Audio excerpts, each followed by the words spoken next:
Radar પર good morning ચાની શરૂઆત આપણે કોફોર્સથી કરશો તો ખાસ કરીને અહીંયા સેલેસે તરફથી આઉટ પરફોર્મ રેટિંગનો રિપોર્ટ આપણે સમક્ષ જોવા મળી રહ્યો છે. લક્ષ્યાંક તેમને ₹2075 પ્રતિ શેર કર્યા છે. અહીંયા તેમનું કહેવું છે કે ઇન કોરોના મર્જર બાદ FY27 માટે માર્જિન ગાઈડન્સ જે છે અહીંયા અનુમાન કરતાં વધાર્યા છે. એટલું જ નહીં, ઓછા માર્જિનવાળા સરકારી પ્રોજેક્ટ્સમાંથી કંપની બહાર નીકળી છે, જેનો સીધો ફાયદો જે છે આવનારા સમયમાં કંપનીના નફાના પર જોવા મળી શકે છે. આ કારણસર નફાનું ગાઈડન્સ અહીંયા સુધરતું જોવા મળી રહ્યું છે. તે સાથે તેમનું પણ કહેવું છે કે AI સાયકલ્સનો સૌથી મોટો ફાયદો જે છે તે કંપનીને જોવા મળી રહ્યો છે. એનું સૌથી મોટું એક લાઈવ એક્ઝામ્પલ તેઓ અહીંયા કંપનીની ઓર્ડર બુક જે છે તે વધતી જોવા મળી રહી છે તે ગણી રહ્યા છે. ત્યારબાદ નજર કરશું પાવર ગ્રીડ પર. અહીંયા બર્નસ્ટેન્ડ તરફથી આઉટ પરફોર્મ રેટિંગનો રિપોર્ટ જોવા મળી રહ્યો છે. લક્ષ્યાંક ₹305 પ્રતિ શેર કર્યા છે. અહીંયા તેમનું કહેવું છે કે કંપનીએ વર્ષમાં પોતાનું કેપિટલાઇઝેશન છે તે વધારીને 25,000 કરોડ કર્યું છે.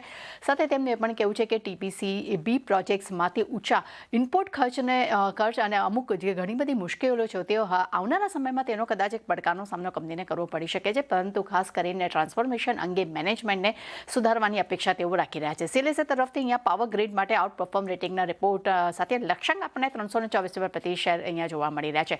અહીંયા તેમનું પણ કહેવું છે કે કેપિટલાઇઝેશનમાં મજબૂત ઉછાળો જોવા મળી રહ્યો છે, પરંતુ સામે બેકલોગ ગ્રોથ જે છે અહીંયા થોડો ધીમો પડ્યો છે, જેનું મેઇન કારણ એ છે કે ભારતમાં ખાસ કરીને ગ્રીન કોરિડોર્સના માર્કેટ શેરમાં ઘટાડો આવ્યો છે. એક નેગેટિવ ફેક્ટર દેખાડી રહ્યું છે. HSBC તરફથી હોલ્ડ રેટિંગના રિપોર્ટ સાથે લક્ષ્યાંક ₹295 પ્રતિ શેર કર્યા છે. અહીંયા તેમનું પણ કહેવું છે કે FY27 માટે કેપેક્સ અને કેપિટલાઇઝેશન ગાઈડન્સ જે છે અહીંયા વધતું જોવા મળ્યું છે. ખાસ કરીને FY27 માટે ગાઈડન્સ અનુમાન જે છે કરતાં પણ સારા પ્રદર્શન લેવાની કંપની એક અપેક્ષા રાખી રહ્યા છે. ત્યારબાદ નજર કરશું JSW એનર્જી પર. જેફરી સરતે ખરીદારીની સાથે લક્ષ્યાંક ₹675 પ્રતિ શેર થયા છે. અહીંયા તેમનું કહેવું છે કે કંપનીએ JSW સ્ટીલમાં અમુક હિસ્સો વેચીને ₹3200 કરોડ તેમને એકત્ર કર્યા છે અને એપ્રિલ-મે 2026માં લગભગ 250 મેગાવોટ ક્ષમતા કમિશનની તેઓ અપેક્ષા રાખી રહ્યા છે અને FY27માં અનુમાન જે છે તે લગભગ અહીંયા 11% તેઓ રાખી રહ્યા છે. ત્યારબાદ નજર કરશું ભારતીય એરટેલ માટે. અહીંયા શાનદાર બ્રોકરેજ રિપોર્ટ જોવા મળી રહ્યો છે. HSBC તરફથી ખરીદારીની સાથે લક્ષ્યાંક ₹2400 પ્રતિ શેર કર્યા છે. અહીંયા તેમનું કહેવું છે કે ગ્રોથમાં મજબૂતી યથાવત જોવા મળી શકે છે. કંપનીના આરપુમાં એક સારો એવો ગ્રોથ જોવા મળ્યો છે,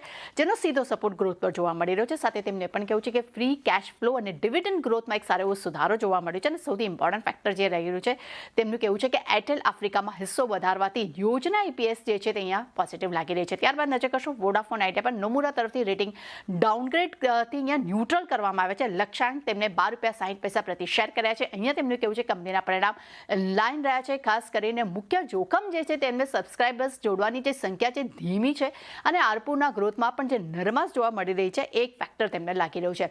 સેલેસે તરફથી વોડાફોન આઇડિયા પર રેટિંગ પર નજર કરશું તો તેમને હોલ્ડ કર્યા છે.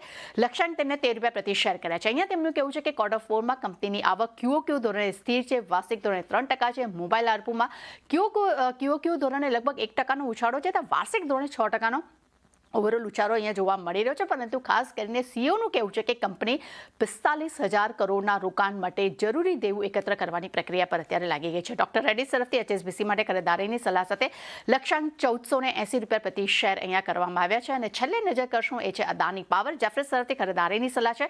લક્ષ્યાંક ₹255 પ્રતિ શેર કર્યા છે. અહીંયા તેમનું કહેવું છે કે ભારતની એક મોટી private sector thermal power company છે. ડેફિનેટલી આવનારા સમયમાં તેનું રિસ્ક ફેક્ટર ઓછું થવાની તેઓ ધારણા પર રાખી રહ્યા છે, પરંતુ FY30 સુધી 15,500 કરોડની ફ્રી કેશ ફ્લોની પણ તેઓ અપેક્ષા રાખી રહ્યા છે. ચાની ઘણા બધા બ્રોકરેજો પર છે, દરેક પર એક્શન જોવા મળી શકે છે.